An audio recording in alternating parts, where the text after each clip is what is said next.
Question is a normal visioned woman. A normal visioned woman. Okay, whose father is a colorblind. So her father is colorblind. So she will get the diseased gene. Okay. So written like this XC. C indicate color blindness. Okay, and X is the normal one. And she marries a normal visioned man. So her husband is a normal visioned man. And the question is, what would be the probability of her sons and daughters to be colorblind? Explain with the help of a pedigree chart. Okay, so how can we do this problem? So, suppose they having 4 children like this. Okay. So, what was the gametes of these children? So, here we are taking XC, one of the gametes, and the other gamete is X. Here X is one gamete and Y is another gamete. Okay, then do the normal monohybrid cross. XC cross with X. Okay, so XC X. Here XC Y. XX XY. Okay, so here they are having 4 children and this the 2 children get the gene which are which for the disease color blindness. Okay, so here we know the case that females are always carrier for the disease. So she is normal. Okay, and here if suppose they are having a male child, the boy is get affected with the color blindness disease. Clear? So this type of questions are very common in CBSE board exam and also in NEET questions. Okay. In homework question, I gave the blood group type questions. So someone having doubt, they don't know how to do the blood type questions. So here I am doing the blood type of questions. Okay, suppose a parent blood group is A blood group and other parent blood group is B blood group, then what was the possibility of the parents having O type of children? Okay, O blood group type of children.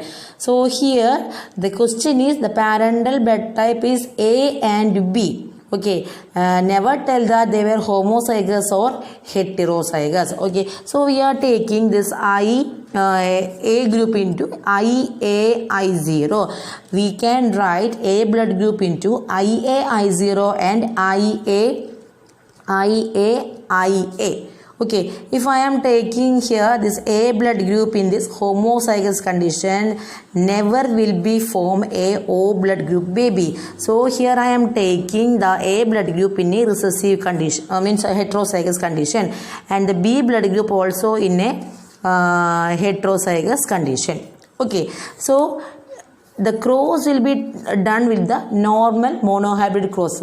Okay, so here the 2 gametes we will be getting. IA is a one gamete, I0 is another gamete. IA is a one gamete and I0 is another gamete. Okay, in case of male also, IB is one type of gamete and I0 is another type of gamete. Then what will happen? Crossing will takes place. Okay, so IA IB. So here indicate that it is an AB blood group. Then IA I0. So A blood group. I0 IB I0, that indicate that it is a B blood group. Okay, then I0,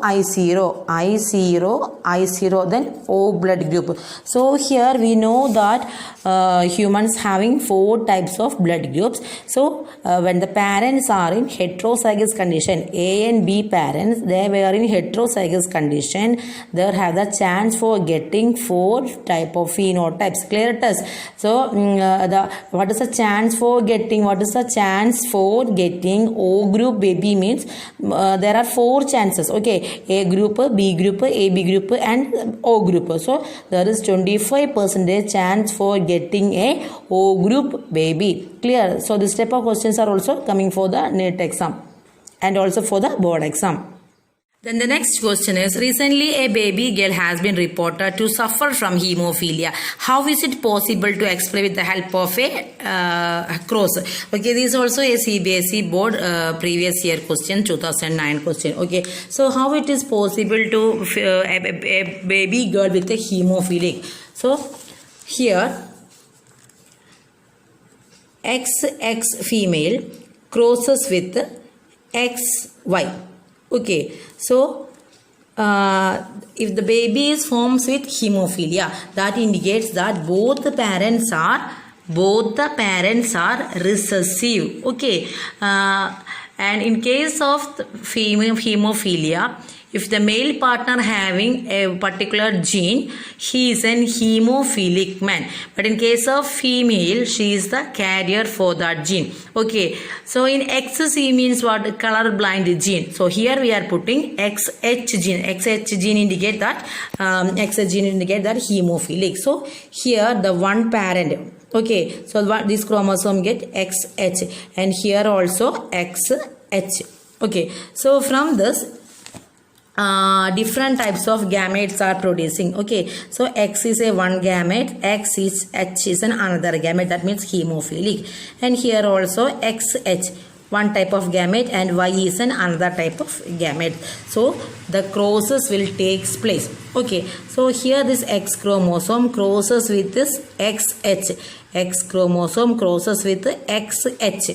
Okay, so one H chromosome, hemophilic chromosome will be there. Okay, so here it indicates that carrier, this female is carrier for the disease. Suppose this X chromosome crosses with this Y chromosome, XY, the male baby. Okay, the son is unaffected. Okay, next is XH. Okay, so XH. Here the female having two hemophilic gene. Okay, so she is the carrier. She is not a carrier. She is expressing the hemophilic condition. So the question is reported in paper that a baby born with hemophilia. Okay, so this is the reason for the girl with hemophilic, because her mother is a carrier and father is hemophilic. Rarely occurs this type of diseases in females because females are always a carrier. In case of consanguineous marriage means relative marriage, this will be occur. So it is prohibited that we are not promoting the marriage between the relatives, because there is a reason for transmitting a particular type of trait or inheritance. Okay, so here 4 children will be forming, and one is XH, she is a carrier. Then other is XY, the normal son, and XH, that indicate that the daughter born with hemophilic. Then another one is this XH crosses with Y, XHY, this son also getting hemophilic. Okay. Question: in a certain mammal, erect ears are dominant over drooping ears. In a cross between the two types, out of the 4 offsprings produced at F2 generation, 3 had erect ears and 1 had drooping ears. What were the genotypes of the parent? So how can we do this type of questions? So here it is given that erect ear is the dominant one and drooping ear is the recessive one. Okay, so in F1, so taking one gamete from this and here also taking one gamete from this. On combination, we are getting a heterozygous condition. In heterozygous condition, but it indicates a erect ear. Okay, so this we are getting self-crossing, just same as a monohybrid cross. So here this getting self-crossing. So we are separating 2 gametes, capital E one gamete, small e another gametes. So we do like this Mendel's cross. We are getting E in one combination, this is getting capital E getting in 1. And capital E small getting in 2 out of the 4 children I'm telling, and small e 1. So here the phenotypic ratio is 3:1. Phenotypic ratio means what? Physical appearance of the organism. 3:1. So that means 3 erect ears organisms and 1 drooping ear organism. And the genotypic ratio is 1:2:1. The capital E, small e, and then capital E, then small e, small e. Okay.